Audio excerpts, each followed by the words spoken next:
Welcome back, everyone. Steve here with Steve and Sherry Travel. Today we're going to be traveling to the Lost Sea located in Sweetwater, Tennessee. The Lost Sea is a part of the Craighead Caverns, which is an extensive cave system located between Sweetwater and Madisonville, Tennessee. This is the home of the largest underground lake in the United States, and it's actually the second largest in the world. In addition to the lake, the caverns contain an abundance of crystals called anthodites, stalactites, and stalagmites, as well as a waterfall. We're going to explore the grounds around the entrance first before we move down to the caverns.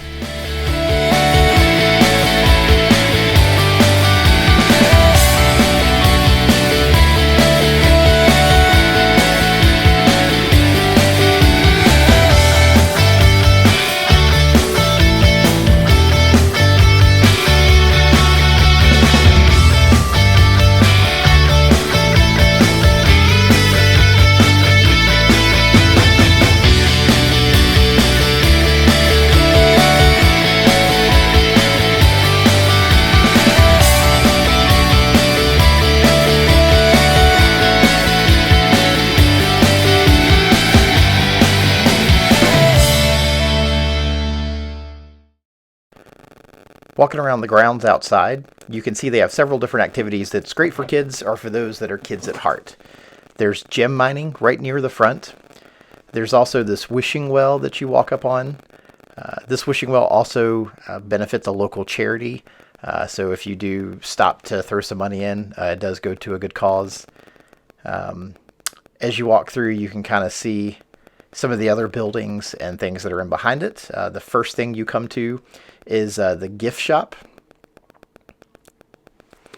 And this gift shop has just about anything that you can imagine a gift shop would have. There's obviously t-shirts and hats, little knickknacks and other things, the collectible rocks that I know my kids loved to get when they were younger, as well as jewelry, signs with names on them, everything else you can think of. If you bring your kids into this, they're going to have a blast. They're going to find something that they're going to want, and they will definitely be enjoying themselves before they even get to the caverns itself. You can look through some of this stuff. They've got the little helmets with the lights on it to make them really feel like they're in a mining company. So that is great. And then the last place we stopped before the caverns was this glass blowing shop. They actually have a full-time glass blower there that's making any type of ornament you can imagine. There was some ornaments for Jeep trucks just now. There's different Disney characters. There's dragons. There's everything you could possibly think of. We spent a ton of time in here just looking through several of the pieces that he had, and even checked out a couple of things that were for some Christmas ornaments that we gave away to some of the family. So this was a fantastic find, kind of unexpected, and we didn't know it was there, but we really enjoyed the things we picked up here.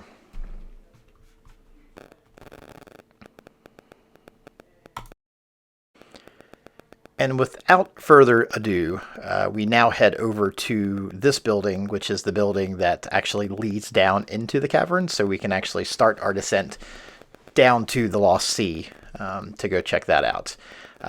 It's a short walk from where you buy your tickets at, and we start heading down into this building, which has actually been newly built recently, to start going down into the caverns itself. So the first thing you come to is this deep tunnel, and we'll kind of speed our way through here to get down to where we start. Alrighty guys, once you get down here, if you will, just have a seat along this black bench. You just have some stuff to go over.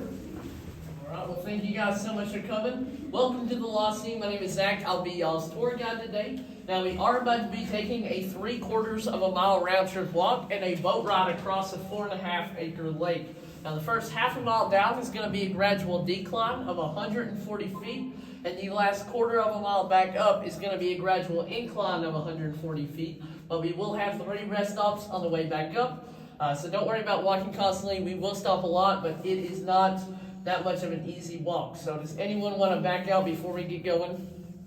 Everyone okay with the walk? All right. Now, here are the rules and the regulations. Please stay on trails and behind guides at all times. No smoking or vaping inside the cave. Please place all litter in receptacles provided. Do not break, damage, or deface cave walls or formations. Now, throughout the tour, if you guys have any questions or any problems come up, please feel free to ask or tell me. Now, we have made it to the first stop of our tour. We are now in what we call the Yellow Tunnel. If you couldn't guess why we call it the Yellow Tunnel, we call it that because it is yellow and it is a tunnel. Now, we've loaded this through about 135 feet of rock and dirt to make entering the cave easier. I'll be pointing out where the natural entrance is. It's almost a quarter of a mile down the cave. I'll point it out when we get near it. I cannot take you up there. I cannot show it to you, so you can't see it. I can just tell you about it, and then you can imagine it in your head. On our way down, try to watch your step right down here. Try to stay on the mats. The concrete is very slick. We will be taking a right across this bridge. Halfway down the bridge, there will be a very low rock in the middle. So please watch your head. You will have to duck, maybe. So just don't knock yourself out on that, please. I'll shine my light on it. Y'all can follow me. Just like I said, watch your step, watch your head.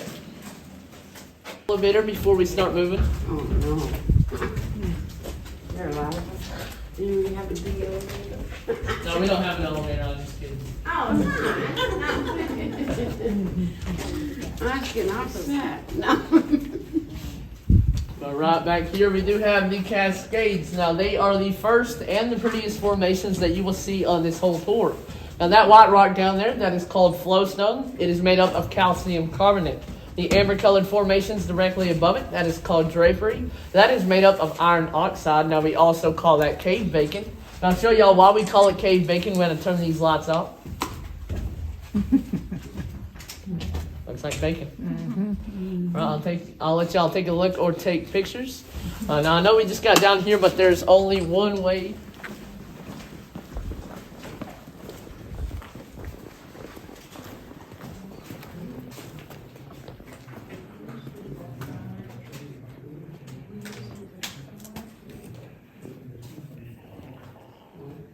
All right, is that everyone? Never mind.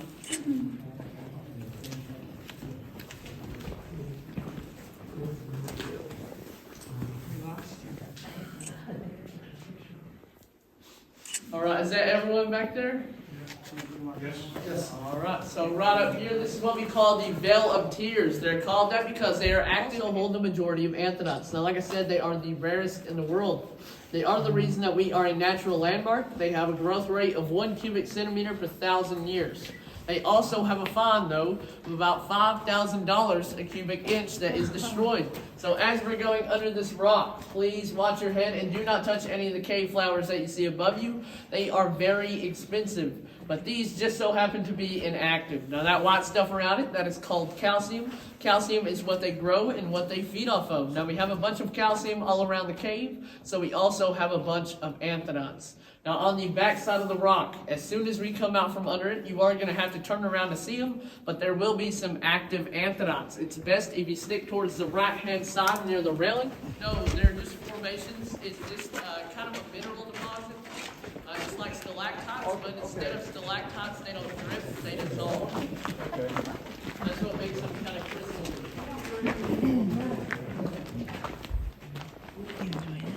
Called shot or saltpeter. Now that is potassium nitrate, which is the main component in gunpowder.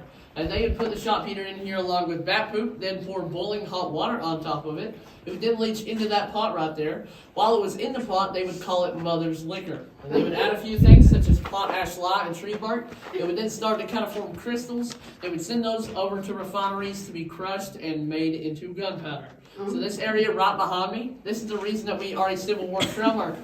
As soon as we go under this rock, if you take a look over to your left, you will see a date on the wall, 1863. That date was carved into the wall by a Confederate soldier using the burnt end of his torch. Now we have carbon-14 dated that, and it proves to be authentic. So y'all can look at that. Just watch your head while you're doing it. It's best if you stick towards the left-hand side because there is a very low rock to the right. You guys down here, watch y'all steps for this other big hump in the middle of the trail. I'll come up.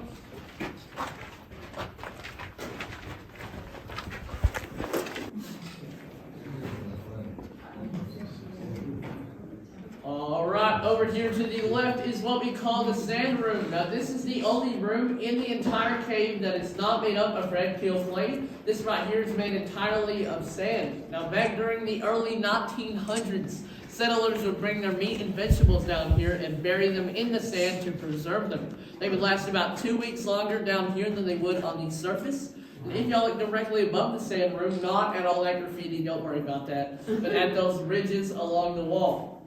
Now those are water lines. Now this entire cave is a lake-formed cave, so at one point or another, the whole cave was completely submerged underwater. Those ridges right over there are where the water line sat for millions of years, eating its way into the rock. Now the bigger the ridge, the longer the water was there. Now, as we're making our way into this room, please watch out for this big metal door. Watch your head for this low rock, and it is kind of steep, so please watch your step. There is another low rock inside. All right, so we have now entered the hanging rock chamber. If you take a look up to the ceiling, you will see all these hanging bedrock pennants.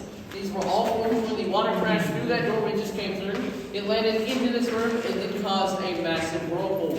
Now, whirlpool stayed active long enough for all these bedrock pennants to be formed. The water eventually stopped, and then a tunnel formed, and then all the water dried out. That tunnel is right back there. But if you take a look to the right of that tunnel, you will see all those boxes and barrels. Now, those are all from the 1950s when this cave was implemented as a fallout shelter. If we hadn't used the shelter, we could have housed 20,000 people for over 2 weeks. That is a lot of food, and a lot of food goes bad pretty quick. So we had to throw all that food away. It smelled so bad down here that nobody wanted to come down here. So all that we kept right over there is just saltine crackers and water. Now the coolest thing that's ever happened in this cave to date was Larry, the cable guy, coming down here and eating one of our old crackers. It was amazing, and he has a whole episode on his show about it. But right up here, this is the room I said I cannot take you up in. If you try to look up there, all you're going to see is a big wall. So I'm terribly sorry, but that is the entrance to our second largest room in the entire cave. It's called the big room. Now the big room is also where the natural entrance is located. Now the natural entrance consists of 132 steps at a 45-degree angle. That's very far and very steep all the way up to the top. Also in that room, in the 1940s, they did have a bar down in the cave called the Cavern's Tavern. Now the Cavern's Tavern had 3 moonshine stills, 3 dance floors, and a live band that came down here and played every weekend. Now what people didn't know back then is that it's a lot harder to get drunk down here than it is on the surface. Since we're so far underground, your blood starts to metabolize a lot slower, so it would take more than a few hours for alcohol to actually reach your system. Walking back up to the surface with all that alcohol in you, your blood starts to metabolize a lot quicker, and then it kind of just hits you like a train. So yeah, people were not that patient back then. When they started to drink, they realized they weren't getting drunk. They thought they were being sold cheap or fake liquor, so they all got very, very upset, and they all stormed up the natural entrance.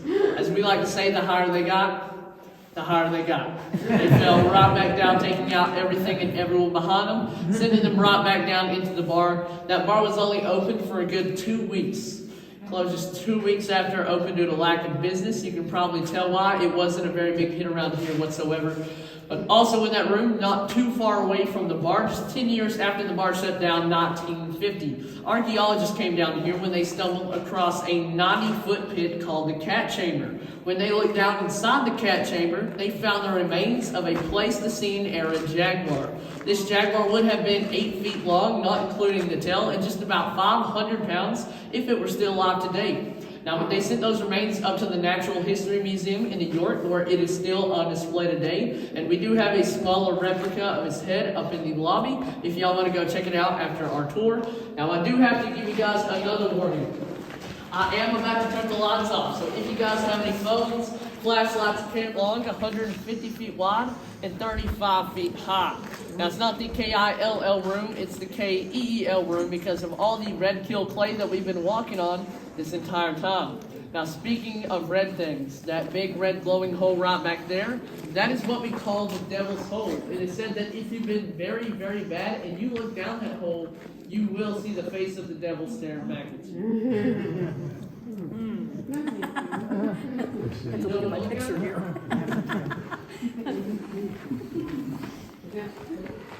That hole's about 13 feet deep. It was formed by erosion. It tapers off around the size of a softball, and then it kind of just stops. And on our way down, there is not much to hold on to whatsoever. So please be careful right down here. Oh wait, nope. They did put railing up on the right side. Just watch out for the caution tape and this road code.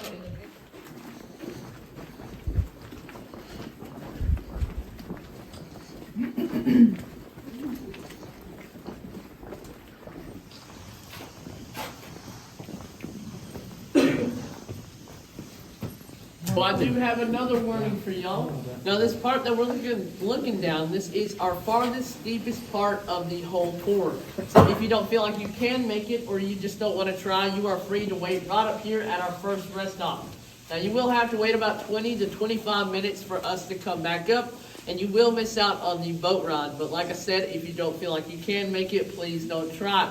The walk down and the walk back up is the same as going down and then back up 7 flights of stairs. So yeah, not too easy. The walk down is optional, but the walk back up is slightly more mandatory. If you make it down and you cannot make it back up, I can drag you back up by your ankles, but you are going to have to give me money because I'm not doing that again for free. Does anyone feel like they can't make it or anyone not want to try? All right, now on our way down, you will notice 2 things. One, way down here to your left, you can probably already hear that right now. That is called Crystal Falls. That is our only natural visible spring. Now we do have 2 other springs. They all feed directly into the lake, but this is the only one that you can see because the other 2 are underground. Then way down here to your right, past the waterfall, will be an authentic Tennessee moonshine still. Now that is one of the 2 we saved from the Caverns Tavern. This one is still fully functional. We haven't tampered with it a bit. The other one we have is a flower bed up on the top. Y'all can look at those. Just like I said, watch your step down here. This is our steepest, longest part of the tour. And way down here, it does get really slick. All right, like I said, it does get pretty slick down here, so watch out.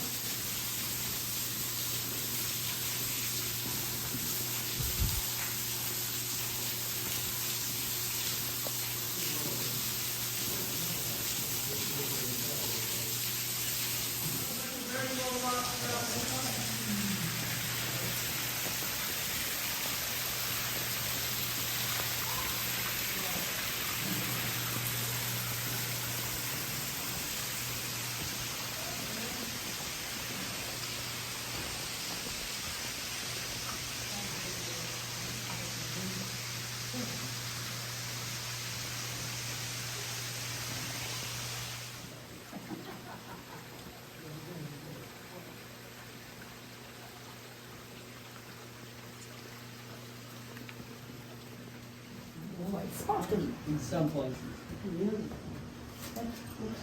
Your scale? It's coming. All right, is that everyone back there? No. All right. Just gotta make sure I don't lose any more people. Now, the tunnel, while he was crawling around the cave just doing 13-year-old boy things. So when he found the tunnel, all he had with him was an oil lantern, so he had a great idea. He crawled down that tunnel a good 40 feet deep. He then found himself to be knee-deep in water. He couldn't see anything at all because that oil lantern that he had wasn't very bright. He found himself to be in a massive dark room. So he had another great idea. He took the clay that he was standing on, he balled it up, and he threw it in every direction. When he did this, he only heard splashes, so he assumed that he had found a large body of water. Once he got back up to the top, he was super excited about this, and he told everyone in town what he had just found. Now, sadly, once he got up there, nobody believed him because they were going through a very bad drought at the time, and they didn't think he could find water above or below the surface, and his whole story was just kind of crazy and nothing added up. So nobody believed him for a good 60 years. 60 years later, 1964, a group of people found the tunnel. They blew it out with dynamite. You can still see the drill marks in the granite above us where they did blow it out. Now, you can see to the right side, this wall is completely man-made. This is all the debris from the tunnel. So yeah, they didn't want to carry all that up to the top because that was a lot, so they just kind of made a big wall out of it. Now, once they found the lake, they walked back up to the top. They then heard the story of Ben Sands and how he found it 60 years prior. They also found out that Ben Sands was still alive. He's about 73 years old when they found it in 1964, so they then contacted him. They asked him a bunch of questions about it, and he answered those all correctly. They then gave him credit for finding the lake 60 years later, and then they named this tunnel after him. So as we continue, we will be going from clay to concrete to rubber mats, back to clay, so watch your step. And we still have a few more low rocks, so watch your head, but we are almost to the lake, I promise.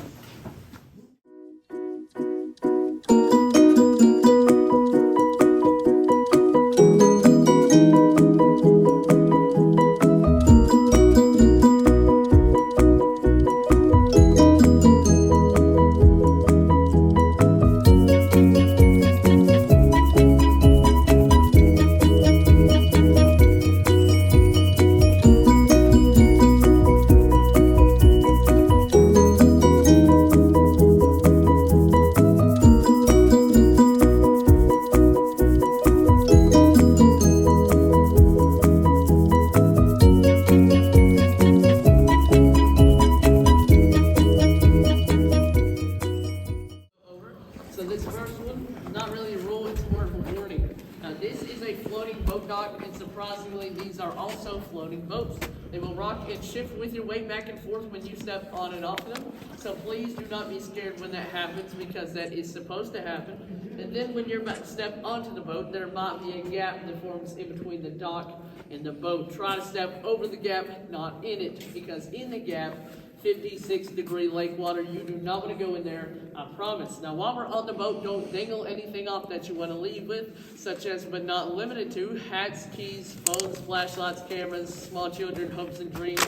If you drop anything into the lake that is not kicking or screaming to get back to us, I cannot do anything about it, and neither can you. The most I can do is shine my flashlight on it, and we will all watch it sink to the bottom together. Now, if you do drop something that is kicking or screaming, I will try a little harder to get it back, but no promises. So don't dangle anything off the sides. Don't stick anything into the lake, because we do have fish. These fish have teeth. You also have fingers. These things do not match. They will bite your fingers. We have more than a few tour guides with scars to prove it. You also have oils on your hands that can make our fish very sick, and we wouldn't want that, so please do not touch the water. Now, last but not least, as we're making our way onto the boat, go all the way down, have a seat, remain seated the entirety of the boat ride. Do not be standing up, do not rock the boat, do not jump up and down on the boat. That just increases your chances of falling in. Now, if you have the feeling that you're going to get violently thrown or ejected out of our 2.5 mile per hour boat ride, try to take a seat cushion with you. They do double as your flotation devices, and they come in red or blue. If you cannot manage to take one with you, holler out if you like red or blue more, and I will throw you one. Do you have any questions before we get going? Right here, it's about 10 to 15 feet deep. In the middle, it's around 35 to 45 feet deep. And at the very end, which is our deepest point, it is 75 feet deep. Now, I might have to sit right in front of you. It might be a little awkward. I'm sorry about that. That's kind of right. Across the La Sea, America's largest underground lake. This room is 800 feet long, 220 feet wide, and 65 feet high. Around the boat dock, it's only about 10 to 15 feet deep. In the middle, it's 35 to 45, and at the very end, it is 75 feet deep, 4.5 acres in total. Now, you might have noticed that we do have fish in here. These fish, they are not natural. They're not native. They're not even native to Tennessee. These fish are rainbow trout. Now, we started stocking these down here back in 1967 when they started out as an experiment to try to find a way out of the water, just try to figure out where the water led out to. Now, these fish never found their way out, even though we did tag them with our name, address, and phone number in hopes that someone would find one, give us a call, or someone would bring us back a dead one. Now, like I said, that never happened because we ran into two major problems. The first one was that when we started to throw them food, we realized that they didn't want to leave because they love free food. Then we realized this whole time they couldn't see in the dark. So they had no idea where they were going, and they never found their way out. So we just kind of kept them down here as our pets. Now, we do restock them every 5 to 6 years. These have been down here for about 4 to 5. So the reason that we still restock them is because they cannot reproduce down here on their own. They need hard, rocky bottoms to make their eggs stick to the surface, and they don't have that down here. They have a soft clay bottom. So when they try to make their egg stick, they don't. They float right back up to the top. And then they see their eggs and then mistake them for something else. So yeah. Now, are you guys ready to go full speed? Oh yeah. Well, congratulations. This is full speed. Feel the wind in your hair. If you don't have any hair, just feel the wind. For sure.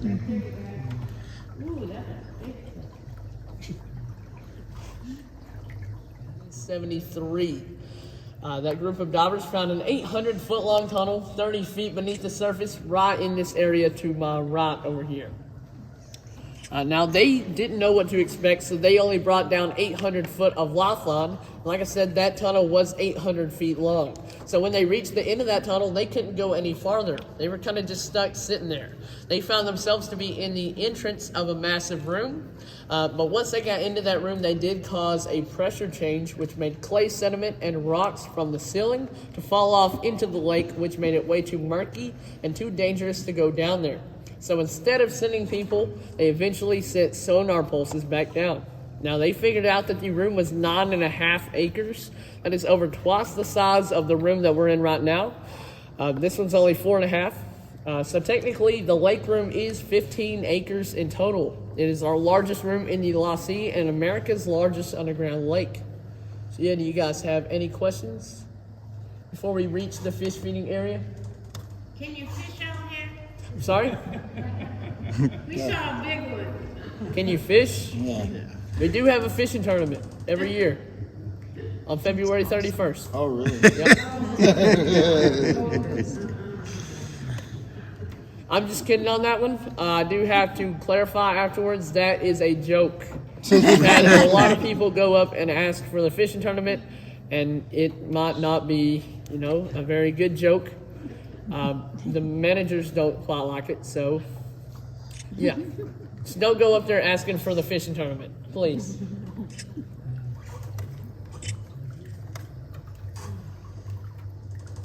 All right, and I'm going to throw some food out on both sides and also shine my light on both sides. So please do not lean over the other side trying to look at the fish. Remain seated and hold on to those phones if you're taking pictures of the fish right here. It's about 45 feet deep where we're at. There is no getting in the water to get that phone. When the divers come down here next year, they will take it and it will be theirs. So yeah, please hold on to everything. Fish know that you feed her here. They're like, we're waiting. We know where it goes down now. Yeah, they know the food's coming. All right. And if a fish does happen to jump into the boat, which is highly unlikely, but it has happened before. Oh, yeah. So yeah, just throw it back in. Don't hurt it. Don't eat it. Don't take it home. I'll tell you all a story of why we don't let people do that. But like I said, just remain seated. Don't lean over the other side. So about 15 years ago, a crazy old lady came down here, and with her, she had a very big purse. And I guess she wasn't having a good day because a fish jumped into her boat. She then proceeded to freak out and then beat the life out of it until it was no longer with us. She then took that fish home in her purse. She cooked it, she ate it, and then she came back the very next day yelling and complaining at the front desk of how it tasted like dog food. So yeah, just don't do that. Now, we don't feed them dog food, but it does taste and look exactly like dog food. It is high protein trout chow. It's beef and liver pellets. So yeah. Now these fish also live about twice as long as regular rainbow trout, so they grow twice as large. The reason being that they don't have any natural predators down here, so nothing is trying to harm them besides the occasional crazy old lady. So yeah. Now being down here does, have its cons. They lose about 70% of their color throughout their lifetime. That doesn't affect them whatsoever. It kind of just fades away the rainbow, so they kind of just look green and blue. And they do lose about 20% of their eyesight. Now that's less than what people lose throughout their lifetime. So if you're wearing glasses right now, these fish can probably see better than you can. So, yeah. Now the largest one that we've ever found on here was 16 pounds, 7 ounces, 3.5 feet long. That is insane for a trout. We named that one Trevor, and we didn't know this at the time, but Trevor just so happened to be a girl. After Trevor took a very long nap, we decided to put her in a display case up in the lobby. She's still up there if you want to go check her out after your tour. And now we have a lot of rumors coming down here that these fish are blonde, albino, see-through, x-ray. I don't even know what that one means, but I've heard it before, or they don't have eyes, something crazy like that. Now those are all untrue. So these fish, they're just normal fish, nothing special. So if you hear any rumors like that, don't believe them. We had some bad tour guides in the 80s telling people crazy stuff, trying to get more tips. It worked. And then they got fired when they figured it out. So yeah. And if y'all look towards the back side of the lake, you will see the deepest and farthest point. Now back there, it's 75 feet deep. You can sink a 7-story building beneath it and not even see the top sticking out. And if you look right over here, you can see ridges that stretch from back here all the way over to on top of the boat dock. Now that is from our most recent major rockfall. Now this happened a good 2,000 years ago, so it wasn't recent whatsoever, but it was major. About a 30-ton rock fell off into the lake. It broke off into 3 different pieces, each weighing in at over 10 tons. So we know it happened around 2,000 years ago because of all this cave bacon directly ahead of us. Now, cave bacon only grows in the cracks where rocks have split off from each other, so we know they started growing around the time the rock fell. So we did date this last piece of cave bacon, the one with the black ring around it, and it came in at around 2,000 years old. And right up ahead, we will be going underneath our most active formation. Now, her name is Old Bessie the milking cow, and she drips around 40 times a minute. If you get dripped on, congratulations. That is said to be 1 year of very good luck. It's called Cave's Kiss. Now, right now, we are about 140 feet beneath the surface. Right in this area, we would be directly beneath the men's restroom.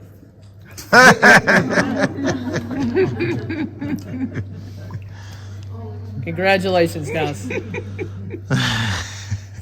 And right over there is the rest of our soda straw stalactites. Now, they are completely hollow. That's how they get their name. So you could drink out of them like a straw, but if you were to, it would make whatever you were drinking taste completely like rust because they are made up of iron oxide. And then we'd have to give you about a $500 fine per straw. So yeah. Now, if you look towards the end of the pier, you will see a staircase that leads off directly into the lake. Now, that is from 2007, when this cave was going through the worst drought that we've ever had since we opened in 1965. This drought made the water go down a good 30 feet, so the deepest point of the lake was only 45 feet deep. We had to put the boat dock underneath Old Bessie, stayed there for about a year. Now, it only took the week of water to go down, but it took it a year for it to come back up. So the drought eventually ended in 2008. The water rose back up to normal, and we haven't seen anything like it before or since. That is actually the only reason that Ben Sands found the lake in the first place. Now, he came down here when there was a drought, so the water had receded. Normally, the water would have flooded that tunnel, so all the people who came down here just thought it was a puddle. He came down here when there was a drought, and he saw the tunnel. He actually convinced his stepdad to come down here about 2 weeks after he originally found it. But the drought had gone away back then, and the water level had rose back up. So he saw a puddle, and that's the reason nobody believed him, because his own stepdad didn't believe him. So yeah, very sad.